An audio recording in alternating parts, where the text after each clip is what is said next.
கோட்பாடு 3. நிறையாத தேவை. பணக்காரர்கள் முட்டாள்தனமான காரியங்களை செய்கின்ற நேரம். ஷட்டர் ஐலாண்டில் பில்லியனர் பார்ட்டி ஒன்று நடக்கும்போது கர்ட் வானகெட் அவரோட ஃப்ரெண்டு ஜோசப் ஹெல்லர் கிட்ட ஒரு விஷயம் சொல்கிறாரு. அந்த பார்ட்டியோட ஹோஸ்ட் அங்கே இருக்கிற hedge fund manager Heller release பண்ண கேட்ச் 22 அப்படின்ற புக்கை விட அதிகமாக அன்றைக்கி ஒரு நாள் காசு சம்பாதிச்சிருக்காரு அப்படின்னு. ஆனால் இதுக்கு ஹெல்லர் ரொம்ப வியப்பான ஒரு பதில் சொன்னார். ஆமாம், உண்மைதான். ஆனால் என்கிட்ட இருக்கிற ஒரு விஷயம் அவர்கிட்ட கண்டிப்பாக இருக்காது. அது போதும்னு நினைக்கிறது அப்படின்னு ஒரு முக்கியமான பதில் சொன்னார் ஜோசப் ஹெல்லர். நம்ம இதை கொஞ்சம் யோசிச்சு பார்த்தோன்னா எவ்வளோ முக்கியமான விஷயம் அப்படின்றத நம்ம புரிஞ்சுக்க வேண்டியது இந்த விஷயம். போதும் அப்படிங்கிற வார்த்தை எவ்வளோ ஒரு சக்தி வாய்ந்த வார்த்தை அப்படின்றது பல பேருக்கு புரியலை. அந்த ஒரு வார்த்தைனால எத்தனை பேரோட வாழ்க்கை மாறலான்றதும் பல பேருக்கு புரியலை.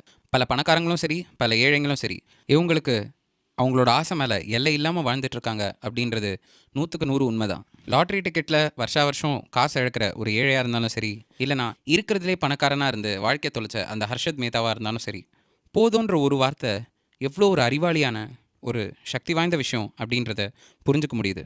ராஜத் குப்தா வெறும் அனாதையா ஒரு சாதா சின்ன பையனாக இருந்த ஒரு மனுஷன் அவரோட 40 வயசில் மெக்கன்சி அப்படின்ற ஒரு பெரிய கன்சல்டிங் ஃபார்மோட சிஇஓவாக இருந்தார். 2008 குப்தாவோட ஒர்த்து மட்டுமே $100 மில்லியன் இருந்தது. குப்தாவால் அவரோட வாழ்க்கையில் அப்படி ஒரு காசு வச்சு எதை வேணால் வாங்கியிருக்க முடியும். ஆனால் குப்தாவுக்கு ஜஸ்ட் மில்லியனராக இருக்கணுன்றது மட்டும் ஆசை இல்லை, அவர் ஒரு பெரிய பில்லியனராக இருக்கணும்னு ஆசைப்பட்டார். 2008 கோல்ட்மேன் ஷாக்ஸ் பேங்க் இழுத்து மூடுற நிலைமையில் இருந்தது. அந்த நேரத்தில் வாரன் பஃபே ஒரு $5 பில்லியன் அதில் இன்வெஸ்ட் பண்ணலான்னு இருந்தார், அதுக்கு ஹெல்ப் பண்ணுறதுக்காக. இந்த நியூஸ் பப்ளிக்கு முன்னாடியே ராஜத் குப்தாவுக்கு தெரிஞ்சு போச்சு, அவர் போர்ட் ஆஃப் மெம்பர்ஸில் இருந்ததுனால.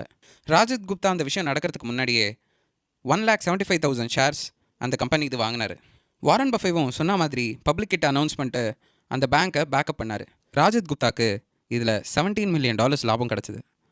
அதே நேரத்தில் அவரோட ஹெட்ஜ் ஃபண்ட் மேனேஜர் ராஜரத்னத்துக்கு $1 மில்லியன் இமீடியட்டாக ப்ராஃபிட் கிடச்சிது. ஆனால் அதே நேரத்தில் போலீஸ்க்கு இதை விட பெஸ்ட் எவிடன்ஸ் கிடைக்கவே இல்லை. ஸோ ராஜத் குப்தாவும் ராஜரத்னமும் இன்சைடர் ட்ரேடிங்காக ஜெயிலுக்கு போனாங்க. இந்த உலகத்தில் ராஜத் குப்தா மாதிரி பல பேர் இன்னும் இருந்துட்டு தான் இருக்காங்க. நீங்கள் ராஜத் குப்தாவை ஒரு கிரிமினல்னு கூட நினைக்கலாம். ஆமாம், அது உண்மைதான். ஆனால் அவங்களோட பேர், அதிகாரம், பணம், அந்தஸ்து, சுதந்திரம் எல்லாத்தையுமே விட்டு கொடுத்து அதிகம் வேணுன்ற ஒரே ஒரு காரணத்துக்காக அவங்களோட வாழ்க்கையை அவங்க இழந்தாங்க. இப்படிப்பட்ட ஒரு பழக்கம் நம்ம மக்கள் எல்லாருக்கிட்டையும் இருக்குன்றது 100க்கு 100 உண்மை. இது எல்லாத்துக்குமே அடிப்படை காரணம் என்னன்னு நினச்சிங்கன்னா, போதும் அப்படின்ற எண்ணம் நம்மக்கிட்ட இல்லாதது தான். இதிலிருந்து நம்ம 4 விஷயம் கற்றுக்கணும். மொதல் விஷயம், இருக்கிறதுலே கஷ்டமான பொருளாதார கல்வி நம்ம எந்த இடத்துல நம்மளோட இலக்கை நிறுத்தணும் அப்படின்னு தெரிஞ்சுக்கிறது.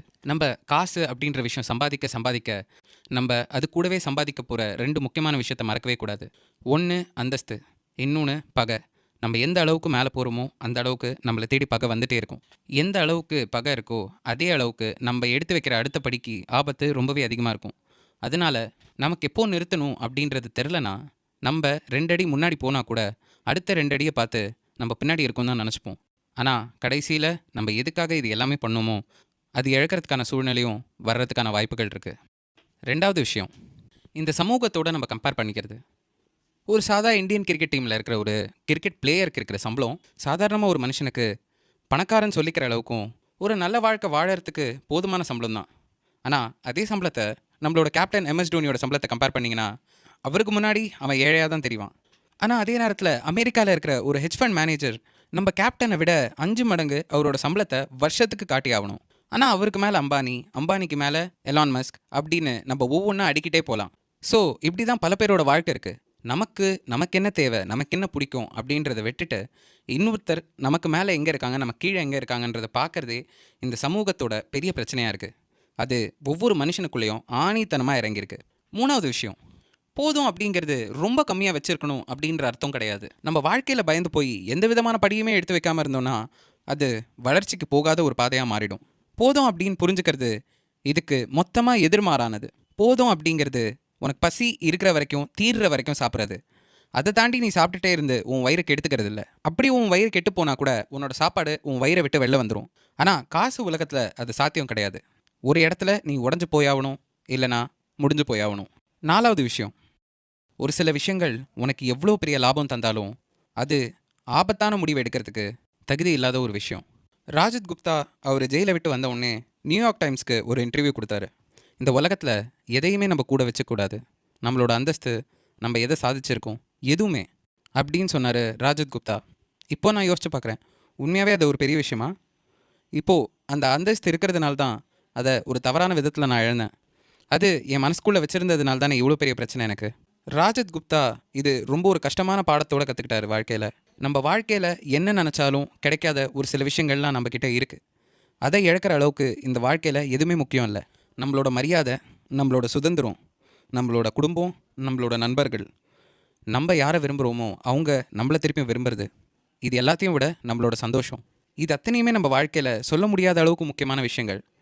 இதெல்லாம் இழக்கிற அளவுக்கு நம்ம ஒரு விஷயம் பண்ண போகிறோம் அப்படின்னா அந்த இடம் கண்டிப்பாக நம்ம போதும்னு நினச்சி நிறுத்த வேண்டிய இடம். ஆனால் போதுன்ற ஒரு ஆயுதத்தை நம்ம வளர்க்க ரொம்ப பெருசாக நமக்கு எதுவுமே தேவையில்லை. அதை எப்படி பண்ணுறது அப்படின்றத அடுத்த அத்தியாயத்தில் பார்ப்போம்.